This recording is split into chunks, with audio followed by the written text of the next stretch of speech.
"Hello, Nancy," the older woman greeted warmly. "Hello, Mrs. Arrington." Nancy nodded in reply. "It's so hot today. Do you always sell here? I think it would be better in the shade." "Well, this spot is good. It's near the bus stop, so more people come by," Nancy responded with a smile. "Well, give me a litre jar, then." The young woman adjusted her white headscarf, which concealed her long curly hair, and stooped behind the makeshift counter where she was selling homemade milk. Nancy had the look of a true villager, strong, sturdy, with a robust posture. Her slightly rough skin was tanned, but it didn't detract from her appearance. On the opposite, it added a simple charm. "You're as busy as a bee," Mrs. Harrington exclaimed. "I have to be. My mother is ill and I'm raising my son alone. We all need money these days. No one will feed us for free." "Yes, we all miss your Tom. He was a good man.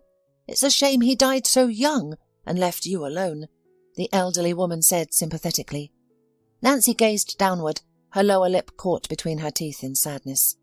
The sharp sting of loss had faded over the years, but the memories of her husband, a casualty at his workplace, still haunted her. "He was such a great forest man. He knew every twig in the forest and never let the poachers off the hook. He was constantly chasing them." "That's why they killed him," Nancy whispered. "How cruel they were! A gunshot to his back! How could anyone murder over some worthless fur? It's all because of this hunting business." "The worst part is that they never caught his murderer. The case was either silenced or there was no evidence." "It's all bribes from those villains." Mrs. Arrington dismissed her with a wave of her hand. "Our new gamekeeper, curse him! He is much more compliant than Tom. He avoids disputes with poachers, and look at him now, living a good life. Where does he get his money? He must be making a fortune." "Yes, it's impossible to earn that much by honest labour in our neck of the woods," Nancy replied with a sad grin. "Our district isn't that wealthy. I work on a farm, and even then it's not enough. I had to get my own cow and sell milk on the highway during weekends. That's how we make ends meet." "You poor thing. Why did such a good person end up with such a difficult life?" Mrs. Arrington shook her head sympathetically. "Well, I must get going. I have things to do at home, and I should put the milk in the fridge before it sours in the heat." "Goodbye," Nancy waved. She waited until Mrs. Arrington was out of sight before sinking heavily into her chair. The only customer in an hour was an acquaintance. Business was slow today, and the intense heat wasn't helping. "Phew, it's so hot. I can hardly breathe," Nancy said, touching her kerchief. "And there's nobody around. If something were to happen, there would be no one to help." Suddenly, her vision blurred. Nancy tried to stand, but her legs gave way, and she collapsed by the roadside, unconscious. "Should we call an ambulance?" a male voice called out from somewhere. Nancy tried carefully to open her eyes, wondering how much time had passed since she fell. She was roused by someone gently slapping her cheeks and sprinkling cool water on her face from a bottle. "Just wasting time," a female voice suddenly remarked. Nancy realized she was lying on the ground. The unexpected rescuer was not in sight, but a luxurious car parked directly in front of her drew her attention. A fancy car like that couldn't belong to someone poor. "How can you say that? What if she needs medical assistance? What if she doesn't regain consciousness?" a man retorted in indignation. "As if I care. Look, she's already opened her eyes," a woman retorted irritably. A worried stranger's face soon came into Nancy's view. He was well groomed with dark hair and a neat beard. Nancy's gaze shifted slightly and landed on a tidy name tag reading, "Harris, first-class driver." "Are you okay?" the man asked sympathetically. "I think so. Yes, I'm sorry," Nancy whispered. "Let me help you up." The driver extended his hand, allowing Nancy to lean on him as he gently helped her to her feet. Now Nancy could freely look around and noticed a young woman in the back seat of the car. She also could assess the stature and strength of her unexpected saviour. He was a striking man, with vibrant green eyes, gleaming with unquenchable optimism. However, now his face was filled with worry. "Are you sure you're okay? Should we call for help?" the driver asked. "Are we leaving today or not?" The woman in the car immediately interrupted him. "Becky, why are you so rude?" the man said to her, and the woman snorted, crossing her arms over her chest. She was looking indifferently at Nancy, conveying her lack of interest in the plight of a mere peddler. Becky was a rich young woman, known for her impeccable looks and fashion sense. Unlike Nancy, she was admired for her graceful figure and perfect proportions. Her skin was flawless and firm, without any extra muscle or tan line. It was clear that Becky invested a lot of time and used high-end cosmetics to maintain her appearance. "Don't be embarrassed. I'm from the provinces myself. Therefore, I am always ready to help rural people." The driver smiled, taking Nancy's hiccup on his own account. "Thank you. I apologize for your delay." Nancy couldn't help but smile back. "I think you should end your work for today. I would walk you home, but I need to drive my passenger." He motioned towards Becky. "You must have broken some kind of rules to help me, huh? Will you be all right?" "Yes, he will," Becky hissed vindictively. "I'll make sure to tell my father that we're late because he decided to flirt with the milkmaids." Nancy looked at Becky in surprise. As a simple villager, she was not used to such open hostility, especially from a stranger who she had never wronged. "Report to whomever you wish. I couldn't leave a woman in trouble." Harris waved off dismissively. Becky's threats didn't seem to have made an impression on him, but Nancy felt awkward. "Excuse me, and thank you for your help." She frowned. "Now go, just go. I'll get home on my own." "Dad, can you believe it?" Becky shrieked from the threshold as soon as she and Harris arrived at the house. "What happened?" Mr. Mayor asked, raising an eyebrow in surprise. This elegant gentleman epitomized the image of dignity and trustworthiness. Despite his age, he maintained a proud posture and an aura of confidence. The slight wrinkles on his face enhanced his dignified image, reflecting a wealth of life experience. "Instead of taking me home, your driver was flirting with some kind of milkmaids," Becky accused, glaring at her father. "Really?" Mr. Mayor looked even more surprised. "Harris, what happened?" The driver had just entered the house, carrying Becky's bags. "You see, we were driving along the highway, and there was a woman selling milk near a stop. She fainted from the heat. I saw it and I stopped to help her. You know, bring her to her senses." "And is that all?" grinned Becky's father. "Daughter, you need to be considerate. You're surrounded by real people, not robots." "Do we owe her anything? We can't save everyone," the girl hissed in anger. "What's wrong with stopping to help? Human life is no joke. If someone falls ill in front of you, the normal reaction is to offer help." "Why are you talking to me like a child? I'm actually 25 years old, if you haven't noticed," Becky exclaimed angrily. "Well, if you're an adult, then stop acting like a child and behave yourself," Mr. Mayor immediately retorted. He deeply loved his only daughter, who was a living reminder of his wife, who had tragically died from an illness. But at times, Becky was unbearable, throwing tantrums without reason.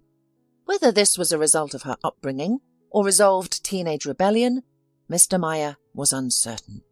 He didn't know how to rectify this behaviour, but he held on to the hope that with time his daughter would mature and become more reasonable.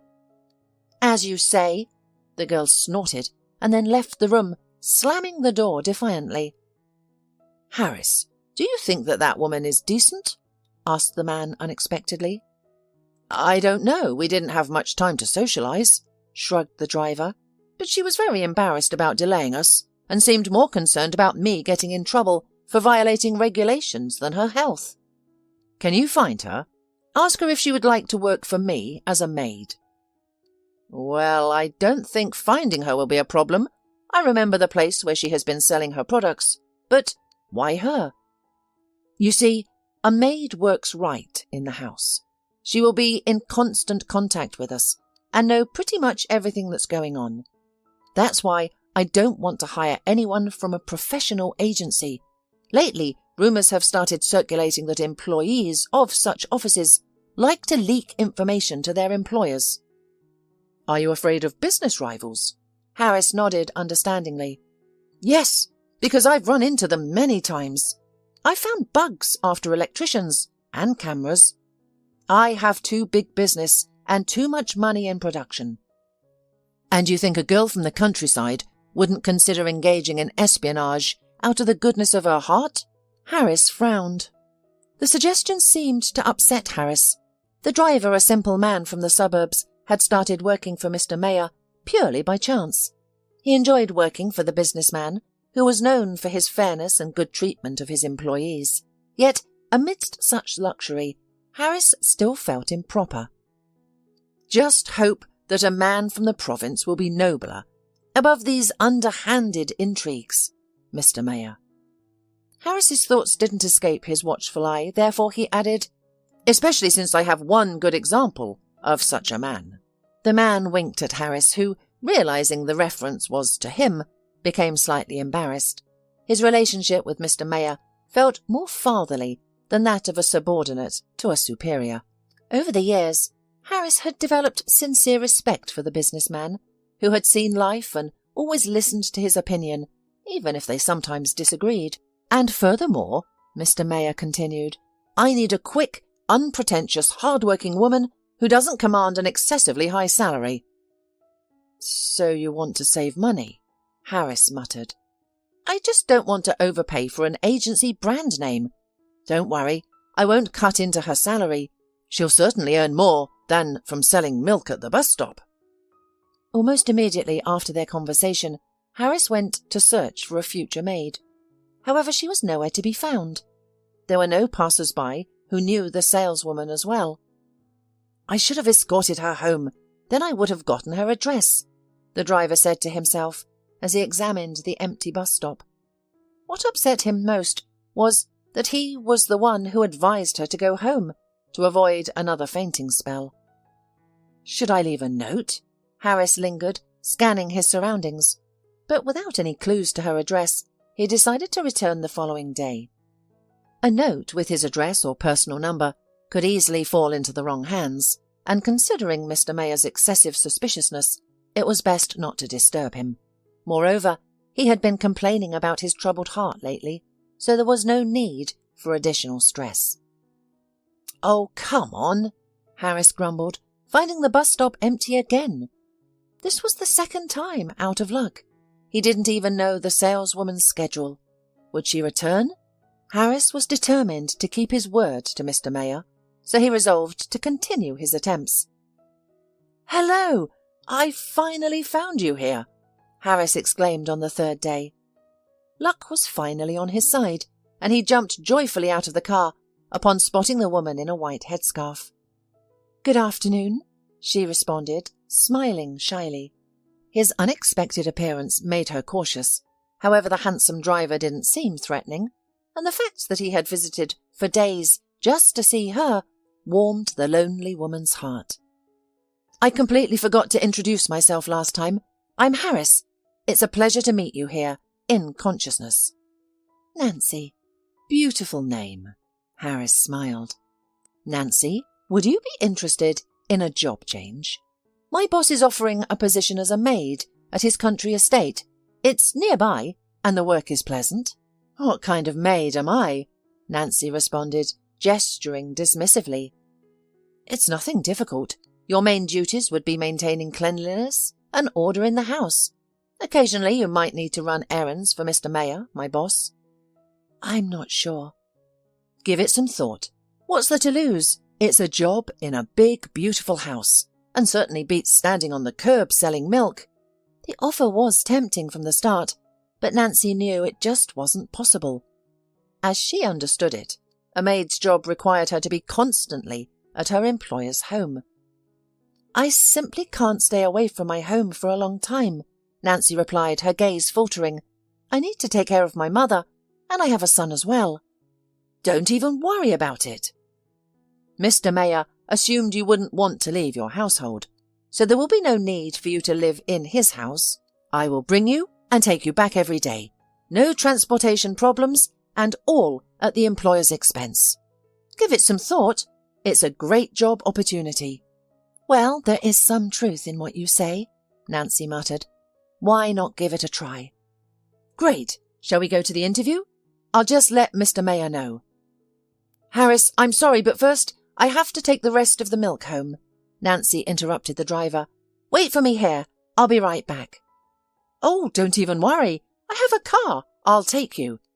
This time, Harris decided not to miss the opportunity to find out Nancy's address, so as not to lose contact.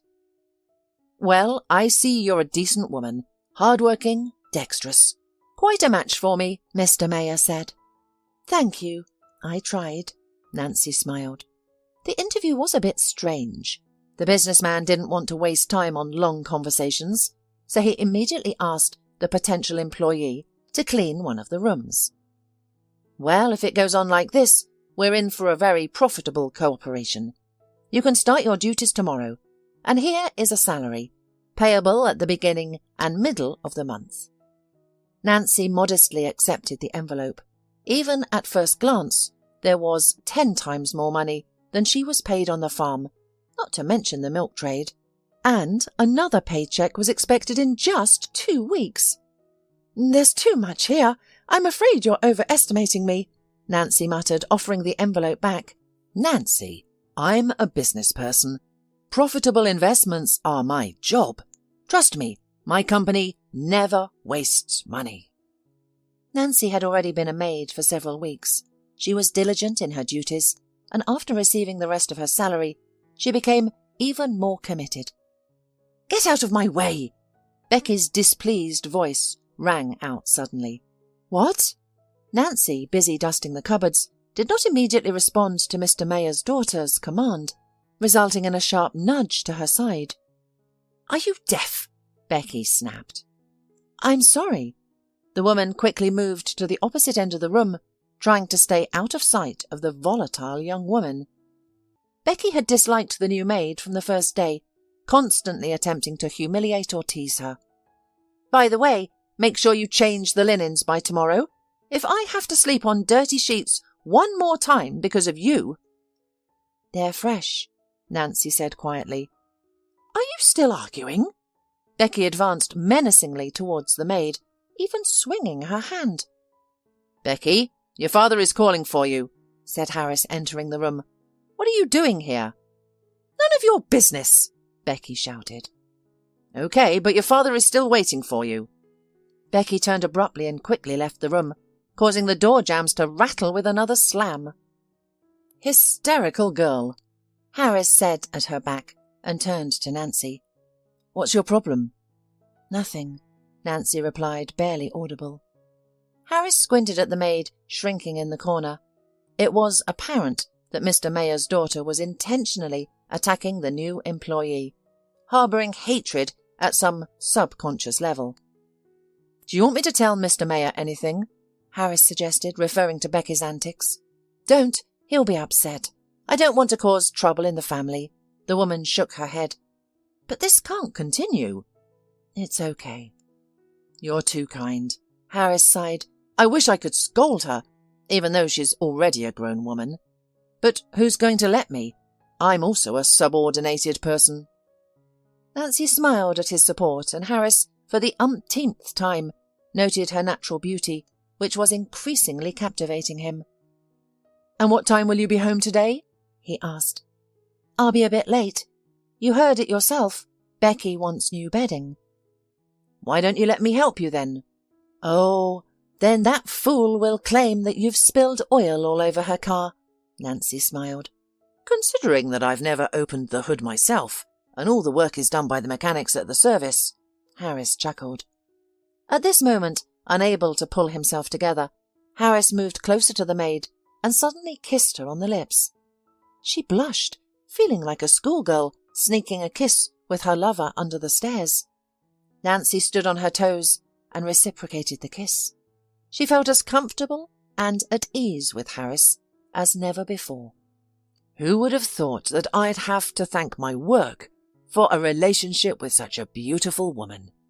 The man smiled gently. It happened because you're a bad driver, sighed Nancy languidly. Why is that? Because you were looking at me more than at the road. I just felt a mutual interest and decided not to miss the opportunity. Harris winked. Sometimes I think I shouldn't agree to a date so quickly, Nancy smiled. We missed the stage where the gallant knight wins the lady's heart. But we can get to the most interesting part, the driver whispered conspiratorially before kissing her again. I think that's what's bothering Becky most of all. What's the big deal?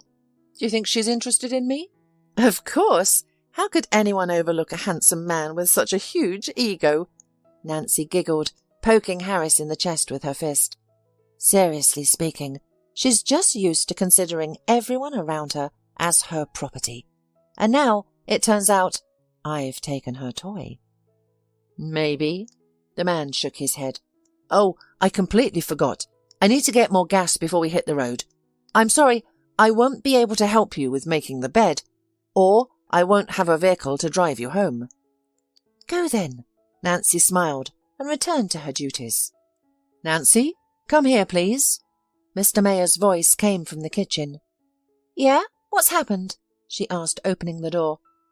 Well, it's me who wanted to ask you what happened here. The landlord pointed melancholically to an overturned flower pot, its soil scattered all over the floor. I'm sorry, I'll clean it up right away, the maid exclaimed. Yes, please do, before the soil scatters all over the house. Mr. Mayer nodded. And the guest room is a mess too. I've been finding too much clutter lately. Please pay closer attention to the house, and more frequently.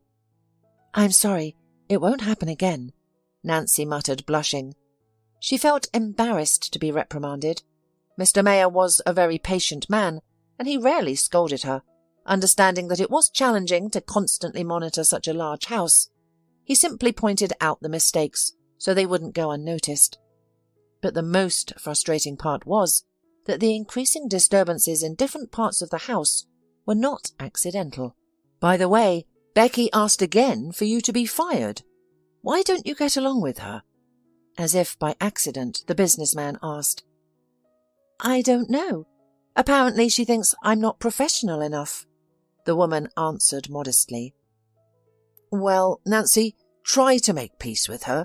Harmony at home is a crucial element of life. I will, she responded. However, it didn't depend on Nancy. In fact, Becky constantly created a mess on purpose and then swiftly ran to her father to highlight Nancy's negligence. Naturally, Nancy couldn't clean everything in time, which left Mr. Mayer thinking she was lazy and not very diligent. However, the businessman was not quick to dismiss the new employee because of her diligent ethic in the first weeks of work. Yes, it's a large house. It's unfortunate that Tammy, Becky's mother, left so early. She had everything under control. Now it's just a semblance of a family home, Mr. Mayer said, a note of sadness in his voice. I sympathize with you. My husband also passed away early, and it's challenging to fill that void. But it's never too late to let another person into your heart. Nancy cautiously consoled her host. I suppose it's a bit late for me, replied Mr. Mayer, rubbing his chest. I used to think the same, but you know, the main thing is to meet the right person. The man shuddered. Memories of Tammy caused a painful sting in his heart, leading to another round of unpleasant spasms. Would you like some water? Suggested Nancy, full of anxiety. No. Oh! Mr. Mayer staggered, then lost consciousness. Did you two lovebirds knock Daddy out? Becky hissed, her anger directed at the driver and the maid. What does this have to do with us? Harris retorted. Everything. Your negligence stressed him out, leading him to the hospital. He suffered a heart attack. We don't know when he'll be back. Nancy sobbed. The unfortunate attack had happened before her eyes, and she was still worried, actually considering herself guilty. When she saw him on the floor, she was confused, thought too long, and called an ambulance only 5 minutes later. At first, she went looking for Harris, then Becky.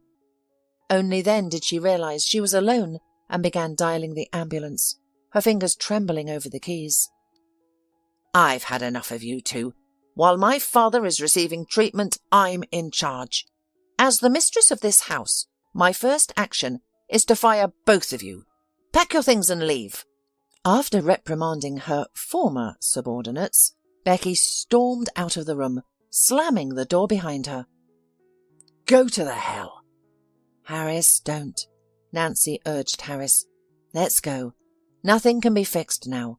It's better for us to leave peacefully." "You're right. Let's visit Mr. Mayer. He's been in the hospital for days, and she hasn't visited him once. She doesn't care about how her not-young father feels, as long as she gets her hands on the family's money." "But we're there almost every day. He might be sick of us." "No. The doctors say social interaction and positive emotions are the best medicine. Let's go." "Don't tell him she fired us. We shouldn't give any extra stress. Let him get better without such news." "Of course," Harris agreed. He left the official car keys and documents, took Nancy's hand and led her to his old car. It wasn't as flashy as the owner's, but it was well kept and functional. The drive to the hospital took about half an hour. "How are you doing, Chief?" Harris cheerfully asked as they were led to Mr. Mayer's room. "I'm hanging in there." The businessman attempted a smile. "Hello," Nancy greeted him with a sad smile. Mr. Mayer tried to brace himself and even attempted to get up, but it was clear to see he was not feeling well. "Is Becky not with you?" Mr. Mayer asked hopefully. "Sorry, no," Nancy replied, shaking her head. "She's busy, planning to inherit and lead your empire." Harris couldn't help himself and replied. "She's never had any family feelings," Mr. Mayer sighed, "and she has always been a real headache. I suppose I failed in raising her." "It's understandable. She grew up without a mother. It might have affected her," Nancy proposed, shrugging her shoulders. "I tried my best to fill in for Tammy, but," whispered the sick man with difficulty. "Enough of this. Let's cheer up," Harris interjected, clapping his hands together. "By the way, is everything okay with you two? Becky isn't causing any trouble, is she?" Mr. Mayer asked. Harris and Nancy glanced at each other and then shook their heads almost in unison. "No, not at all. Everything's fine," the woman replied quickly.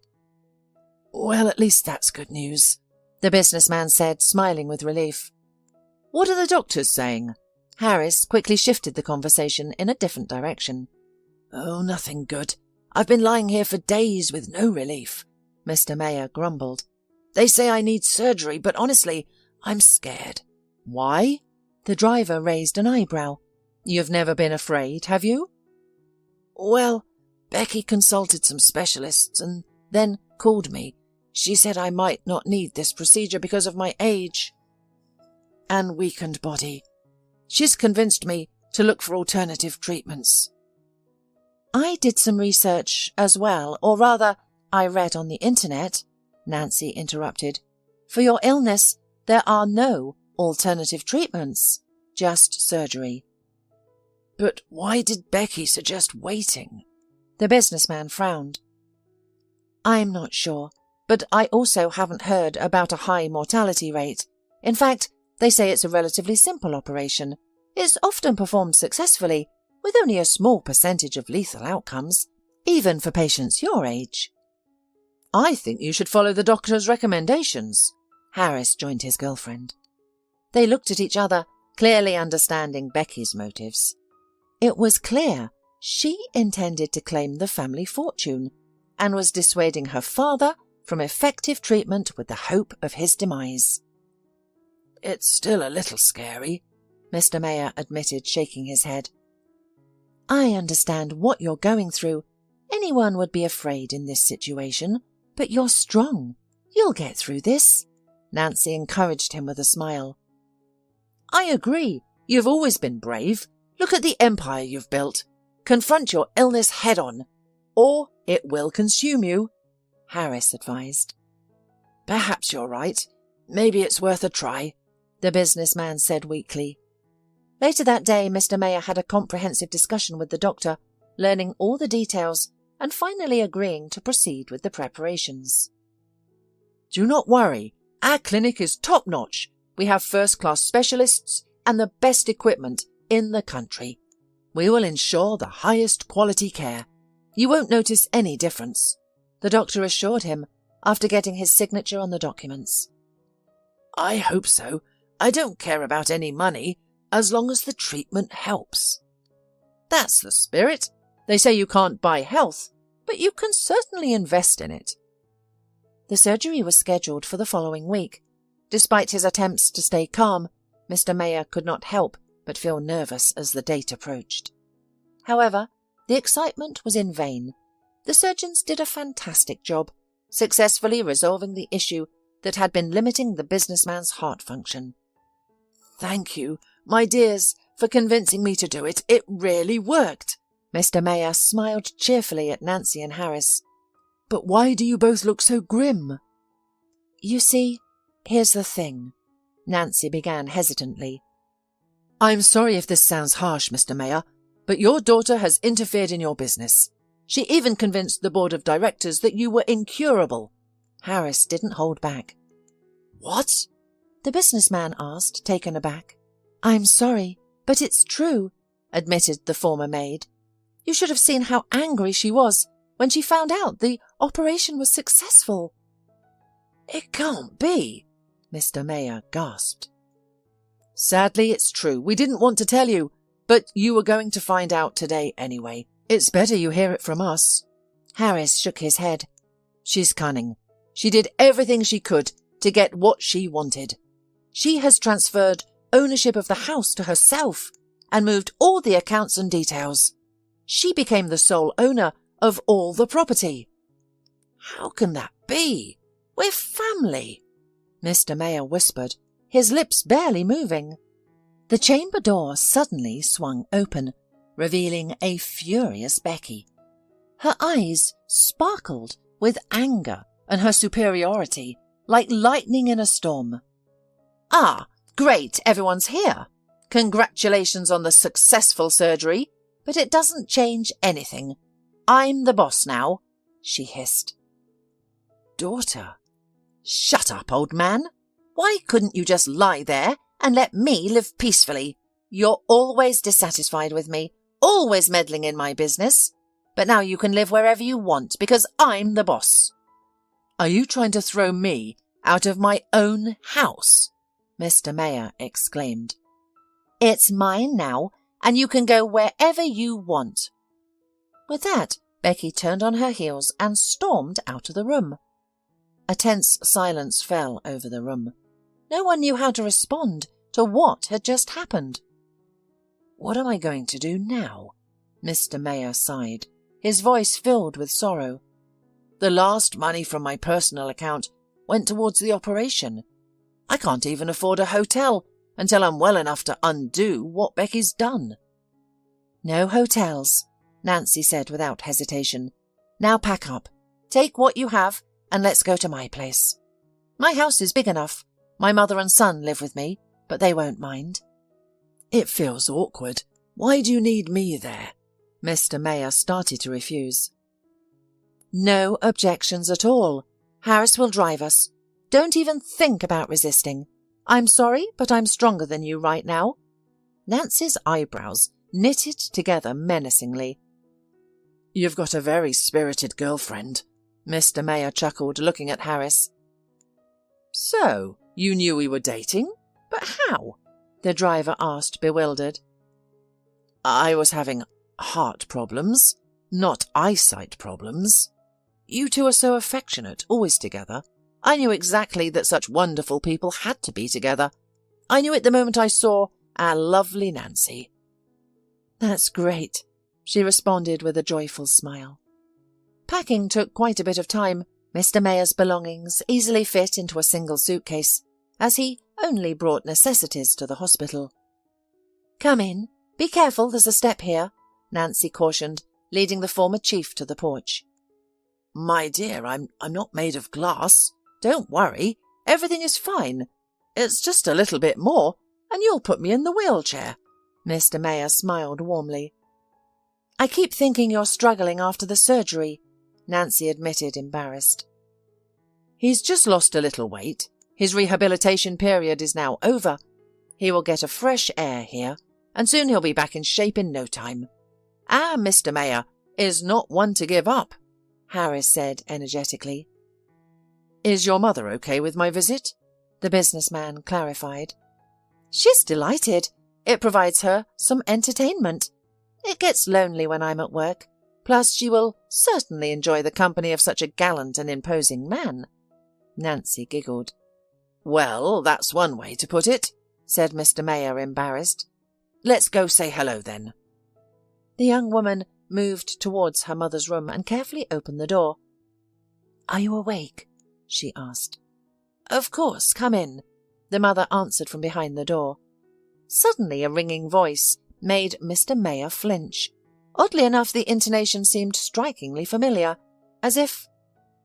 Nancy opened the door, revealing her mother sitting in an armchair by the window. "How do you do? Pardon for me sitting. It's hard for me to stand. My name is—" "Eleanor," the businessman interjected. He froze on the threshold, examining the familiar figure with disbelief. The woman's blonde hair, blue eyes, that hadn't dimmed with age. Nancy's mother had managed to maintain her elegance and beauty, emanating a unique aura of wisdom. "Sam?" the woman said in surprise. "But how did you find me?" "You have no idea. It's a long story," the businessman exhaled, timidly stepping closer. "Do you two know each other?" Nancy asked, puzzled. "Yes, daughter," Eleanor smiled. "This is the same groom from my youth that I told you about. What's more, he is your own father." "What?" All present interrogated in one voice. "Wait, but how? Is it really true?" Mr. Mayor muttered. He sat opposite Eleanor, gently held her fingers and kissed them. "Where did you disappear to, my love?" "You see, everything happened too quickly back then. My father, do you remember him? He was always against our relationship. The day I finally mustered the courage to elope with you, he somehow found out. He whisked me away to another city and practically imprisoned me there. It was only later, when it was too late, that I discovered I was pregnant with Nancy. My father wouldn't let me contact you then, insisting we'd raise my daughter ourselves. Then events spiraled. Pregnancy, Mum's death, adult life. Everything changed so drastically, and I couldn't find you any more." "My poor girl, how did you cope?"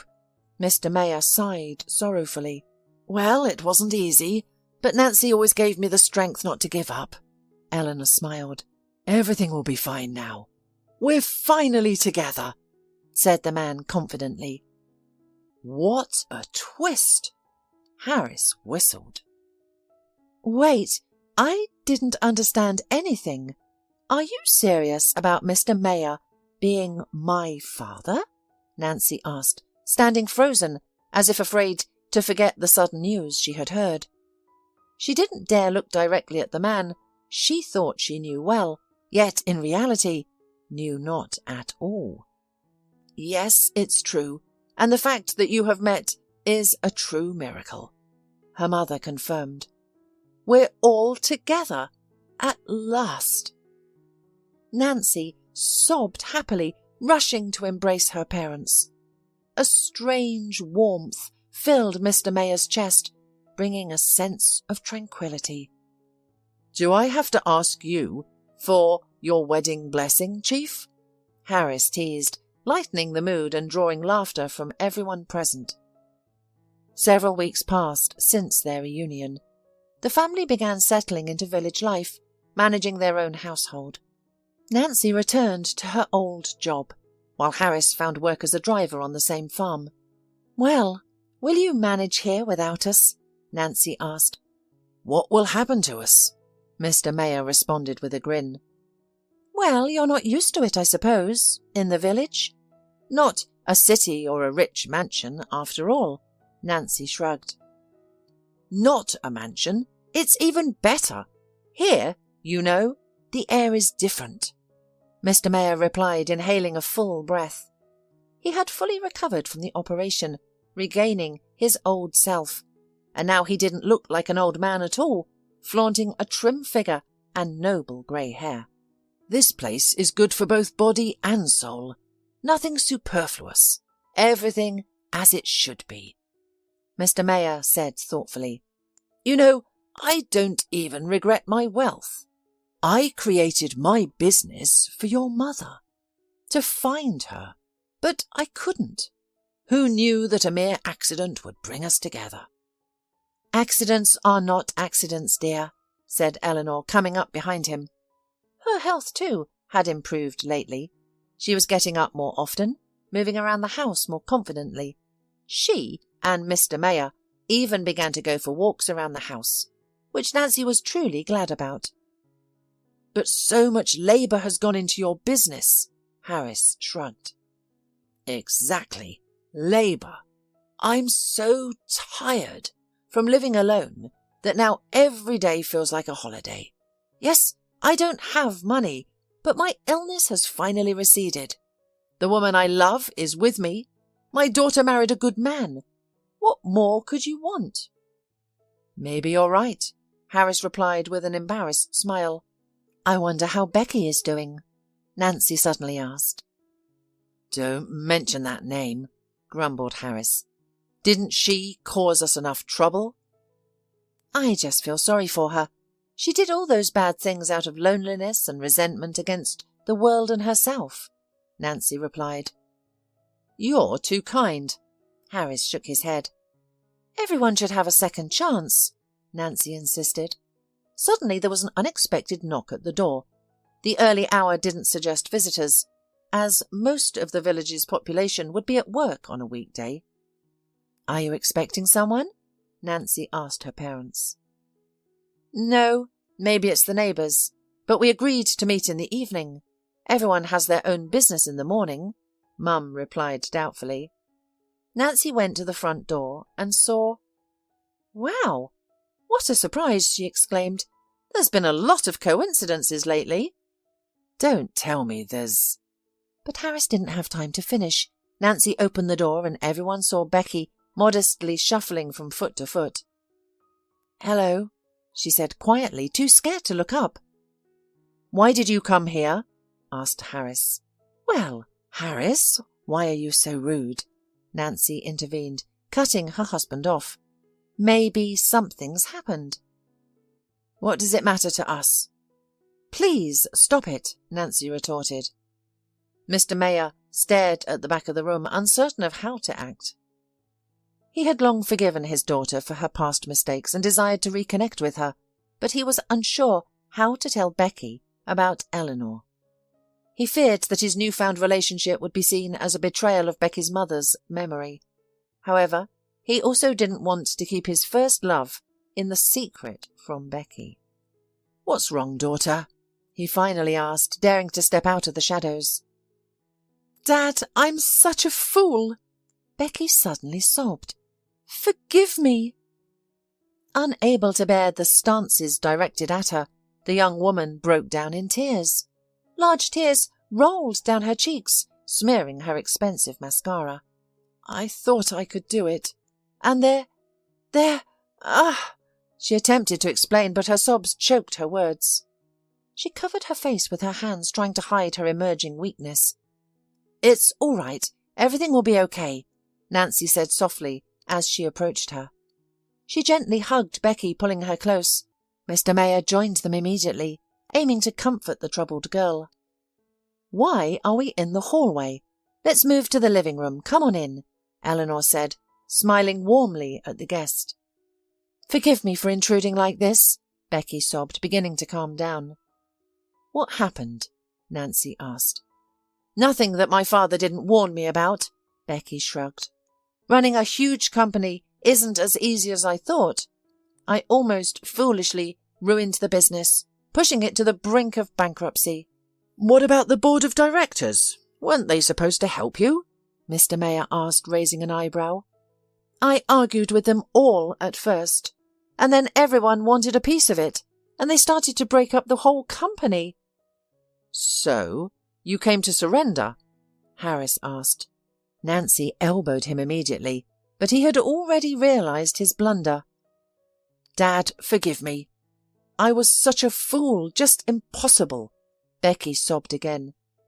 Of course I forgive you, daughter. I forgave you long ago. I understand everything. I was once young and impertinent myself. Thank you. But there's one condition. The businessman looked at his daughter seriously. What? Becky looked at her father in surprise, clearly surprised by his words. First of all, we need to settle all the problems to the end. I know that you and Nancy had a conflict, and I would like you to accept her. Of course.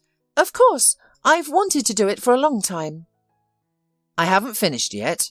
I would like you to accept her as your half-sister. What do you mean? Becky interjected, not understanding. Look, it's a long story. I hope you're old enough to understand it properly. Even before I met your mum, I met Eleanor. She gave birth to Nancy, who is my daughter too. So it turns out you have a half-sister that we didn't know about all these years. Becky looked at the woman she had despised not so long ago, and shyly lowered her eyes. She now deeply regretted her rash actions. Please, forgive me for all those harsh words, she whispered. I know I've caused you much pain. I promise it won't happen again. Don't worry, I understand, smiled Nancy. Still, it might do you good to work among ordinary people, to experience the demands of rural labour, Harris noted. That's not a bad idea, Mr. Mayor agreed. Let's make it a condition. 6 months of work on a local farm. That'll serve as both your probation period and a lesson. I'll do anything, Becky agreed, bowing her head. I'll try my hardest. Hey, Dad. Working hard, I see, Nancy said as she walked into the office. Huh? What? What time is it? Mr. Mayor asked, setting aside his papers. Ever since he had to step back into the company, he had been spending more time in the office, sorting out the chaos created by Becky. You've forgotten all about us, Nancy replied with feigned resentment. It's evening already. Even the staff have long since gone. Oh well, I'm coming now. The businessman began to pack fussily, occasionally looking for some papers. All right. I knew you were doing something important. Here, at least eat, or you'll get skinny again, her daughter sympathetically offered, placing a container of homemade food on the table. Thank you. After setting out the dinner, Nancy sat down next to her father. She really wanted to assist him, but she didn't understand the difficult economic intricacies of his company. And the only one who had some understanding in these matters, Becky, was still testing her skills on the farm. Now, Becky, it's been 3 months. She hasn't given up yet. Mr. Mayor seemed to have read her thoughts. She's hanging in there. She's doing really well. No one expected her to make it. You know, not bad at all for a city dweller, of course. You're both good. You're both strong, the businessman said proudly. By the way, the repairs at my mum's house are almost finished. Thank you for paying for everything. It's so beautiful there, just like a fairy tale. Come on, you're my family. What kind of bills can there be? Nothing's too expensive for you. And one more thing? Nancy smiled mysteriously, then lowered her eyes and stroked her stomach. Only now the businessman noticed the change in his daughter's figure, the noticeable roundness of her belly. After the wedding with Harris, things just happened. We didn't really plan it, but now we're very happy. You, my darlings. I'm so happy. Mr. Mayor jumped up from the table and hugged his daughter. The realization that their family was about to change made his heart flutter with joy, anticipating happy troubles.